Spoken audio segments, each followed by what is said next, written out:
Hai guys, hai semuanya. Kembali lagi di channel aku, Mia Med.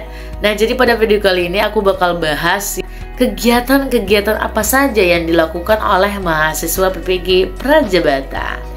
Nah, kalian penasaran nih? Tonton terus video ini sampai habis. Enjoy!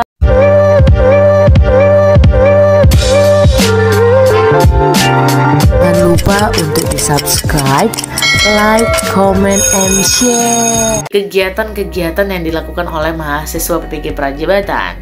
Yang pertama adalah menghijaukan LMS. Itu yang paling penting. Nah, LMS itu apa sih, Kak? Gitu kan. LMS itu adalah Learning Management System. Dapat pada SIM PKB kamu di mana di dalamnya terdapat materi, modul-modul perkuliahan, kemudian juga tugas-tugas yang dapat kamu kerjakan. Itu biasanya tugas per pertemuan itu ada. Misalnya pertemuan pertama kamu kuliah, itu adalah ada langsung tugasnya.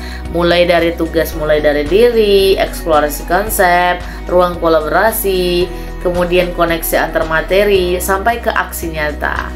Jadi itu semua harus kamu kerjakan dan kamu hijaukan. Ini kan pertama abu-abu, nanti kamu hijaukan. Nah, berarti tandanya kalau sudah kamu selesai kerjakan itu akan hijau. Nah, kalau misalnya ada tugas yang belum kamu kerjakan itu abu-abu seperti ini. Kalau ada yang bilang kalian harus reboisasi LMS. Nah, ini dia maksudnya. Harus menghijaukan LMS. Jadi memang tugas kita ketika menjadi mahasiswa PPG Prajabatan itu harus menghijaukan LMS. Nah, nanti Kak, gimana Kak? Kan banyak banget topiknya gitu kan. Satu mata kuliah ada 7 topik. Nah, ada 6 topik, tergantung mata kuliahnya. Bagaimana menghijaukan semuanya tuh, Kak? Bisa nggak siap 2 hari atau sehari? Jangan, guys. Semua mata kuliah yang terdapat di LMS ini kamu kerjakan itu selama 1 semester gitu. Jadi nanti 1 semester ada 6 mata kuliah sampai 7 mata kuliah yang akan kamu tempuh. Ada tugas-tugasnya masing-masing yang harus kamu kerjakan dan pelajari juga. Jadi kamu kerjakan itu per pertemuan. Jadi kalau misalnya hari pertama perkuliahan, nah hari pertama itu kamu misalnya filosofi pendidikan nih, mengenal Ki Hajar Dewantara, misalnya seperti itu. Yaudah, pas di pertemuan 1 itu saja kamu kerjakan. Kamu lihatlah materinya apa, kemudian apa yang harus dibahas dengan kelompok. Tugas kelompok itu terdapat di ruang kolaborasi. Nah, ada juga tugas-tugas pribadi. Ya, kamu kerjakan sendiri ketika ada tugas-tugas pribadi. Kamu bisa searching di Google untuk bagaimana cara menyelesaikan tugas-tugasnya, karena banyak kakak-kakak tingkat kamu yang sudah mengupload tugas-tugasnya di YouTube, di Google. Jadi banyak juga kok referensi yang bisa kamu pilih untuk menjawab pertanyaan-pertanyaan di LMS itu agar jawabannya itu maksimal. Kedua, yaitu kegiatan perkuliahan. Kuliahan itu nanti ada dosennya yang mengajar. Nah, yang dibahas juga persoalan yang ada di LMS, yang udah ada materinya, itu yang akan dibahas. Nah, agar nanti sinkron antara yang dibahas oleh dosen dengan yang menjadi tugas kamu di LMS itu. Jadi kayaknya nggak bakalan jauh beda deh dengan materi yang terdapat di LMS, seperti itu. Kemudian perkuliahan biasanya juga banyak itu presentasi. Nah, seperti halnya kalian itu S1 dulu atau mungkin yang udah S2. Nah, itu banyak juga nantinya kita temui dosen yang memperbolehkan kita untuk menyerahkan ke kita untuk mempresentasikan ya bahasan-bahasan yang ada di LMS. Jadi kita sistem diskusi, tanya jawab dan lain sebagainya. Jadi kalau bisa saran dari aku ya aktif aja. Aktif dalam membuka forum, aktif dalam berdiskusi, kemudian jangan malu untuk bertanya kepada dosennya terkait materi dan lain sebagainya. Seperti sistem perkuliahan itu menggunakan alur merdeka. Pokok bahasan mata kuliahnya itu banyak juga seperti ini. Mata kuliah semester 1, oke. Untuk mata kuliah semester 2 ini. Nah, semua itu pakai alur merdeka. Dan kita banyak banget sih mendapatkan pengetahuan yang baru yang sebelumnya ketika S1 mungkin belum dapat pengalaman tersebut, karena ya berbeda kan. Ketika kita S1 belajarnya K13. Ketika kita PPG itu yang kita pelajari itu kurikulum merdeka. banyak sekali pendekatan-pendekatan pembelajaran atau model pembelajaran yang baru gitu, yang baru kita lihat dan baru kita akan terapkan nih. Nah, di kurikulum Merdeka itu lebih menekankan model pembelajaran PBL, Problem Based Learning, dengan PJBL, Project Based Learning. Dan yang ketiga, kegiatannya PPL. Jadi yang perlu kamu ketahui bahwa dari semester 1 kamu itu udah PPL. Nah, sudah dimulai dengan kegiatan PPL. Jadi jangan heran kamu ketika udah baru masuk minggu kedua dari kuliah gitu kan. Misalnya kamu nih yang baru jadi mahasiswa PPG Prajabatan 2023 ini, baru siap orientasi ya. Nah, jadi ketika perkuliahan mungkin yang udah ke minggu kedua, kamu itu disuruh untuk PPL. Nah, jadi ketika PPL itu udah diberikan kok sekolah-sekolah mitra dari kampus yang terdekat dengan kampus kamu, seperti yang pilihan sekolahnya yang bisa kamu pilih, atau mungkin udah dipilihkan langsung oleh LPTK kamu. Semua itu tergantung pada sistem kebijakan dari LPTK kamu ya, karena semua kampus itu berbeda sistematikanya. Untuk PPL itu kamu akan mengajar di sekolah sesuai dengan tingkatan kamu. Misalnya kalau PGSD itu bakal ngajar di SD, matematika, fisika, kimia, seni budaya dan lain sebagainya, mungkin ke SMA atau SMP gitu ya. Kalau prodinya IPA, IPS bisa ke SMP, seperti itu, sesuai dengan tingkatannya masing-masing. Di PPL itu kamu diberikan dosen pembimbing lapangan, DPL, dan juga guru pamong. Nah, dari DPL dan guru pamong inilah yang memberikan kita arahan program PPL itu terlaksana di sekolah itu dengan baik, seperti itu. Terus diawasi juga oleh DPL kita dan guru pamong kita. Kemudian ketika PPL itu biasanya kita diserahkan langsung oleh guru pamong, dan biasanya guru pamong lah yang memberikan kita bimbingan. Arahan juga harus melakukan apa, materi yang akan dibawakan ke depan itu gimana, lalu media-media pembelajaran yang gimana yang bisa diterapkan ke anak-anak sesuai dengan kebutuhan murid itu kan sekarang. Nah, biasanya sekolah itu udah menerapkan kurikulum Merdeka, jadi sebisa mungkin kita membuat modul ajar yang berkaitan dengan kurikulum Merdeka. Nah, jadi kalau misalnya di kurikulum Merdeka itu lebih menekankan model pembelajaran PBL, Problem Based Learning, dengan PJBL, Project Based Learning. Lebih baik ketika nantinya kamu PPL, kamu itu lebih ke model pembelajaran antara dua ini. Tapi kalau mau yang lain ya silahkan, itu tergantung kamu sama guru pamong kamu. Itu dari kegiatan kampus itu biasanya 50% PPL, 50% juga kegiatan perkuliahan. Memang kegiatannya itu ya seimbang gitu antara kuliah dan juga PPL. Kalau misalnya kalian tanyakan gimana Kak misalnya jadwal perkuliahannya untuk PPL sama kuliah itu, semua sistematikanya berbeda ya antara LPTK yang satu dengan yang lainnya, karena semua itu tergantung LPTK kamu masing-masing. Kalau di LPTK aku di UMSU, kampus kami itu menerapkan minggu pertama kami itu full untuk kuliah. Dari hari Senin sampai hari Jumat, dari jam 8 pagi sampai jam 3 siang itu kami full untuk kuliah. Kemudian nantinya minggu ke depan, minggu sekali lagi itu kami full PPL. Nah, kemudian rocker lagi, ganti lagi. Jadi 3 hari kuliah, 3 hari PPL, 3 hari kuliah, 3 hari PPL, seperti itu. Ada LPTK yang menerapkan 1 hari yang sama itu dari pagi sampai siang mereka PPL di sekolah, dan siang ke sore itu mereka kuliah. Nah, ada yang seperti itu penerapannya. Jadi berbeda kampus, berbeda kebijakannya ya untuk sistem perkuliahannya. Jadi nggak bisa kita samaratakan. Oke ya. Nah, usahakan LMS itu terisi per pertemuan. Jadi kamu itu nggak bingung atau nantinya nggak jadi beban buat kamu atau jadi stres nih, loh kok banyak banget tugasnya. Nah, kan tugas itu per pertemuan kamu kerjakan ya. Nah, jadi trik dari aku lebih bagus ketika hari pertama, misalnya hari ini pertemuan pertama perkuliahan, hari ini juga kamu kerjakan tugas-tugasnya agar di rumah itu kamu udah santai, relax gitu kan, tenangkan pikiran. Nah, jadi ngerjakan tugasnya itu ya di kampus aja gitu. Kalau kami kan, kalau kuliah itu kami dari pagi sampai sore loh. Nah, jadi kami ngerjain LMS itu di kuliah. di ketika perkuliahan, karena fasilitas di kampus sudah cukup lengkap gitu. Udah dikasih wifi gratis, baru ruangan yang ber-AC nyaman gitu, dan ya nyaman gitu ya. Jadi kami jarang nongki sih, jadi lebih baik kerjakan di kampus, kerjakan pertemuan itu, kamu selesaikan tugas-tugasnya. Biasanya kalau misalnya ngerjain tugas, aku biasanya pakai Canva, kadang pakai Word juga. Kalau ada tugas-tugas yang membutuhkan upload pakai Word, kamu pakai Word atau baru impor ke PDF. Kemudian kalau berbentuk presentasi gitu kan, aku biasanya tuh pakai Canva, udah nggak pakai PPT lagi, karena kebanyakan template yang bagus-bagus itu di Canva.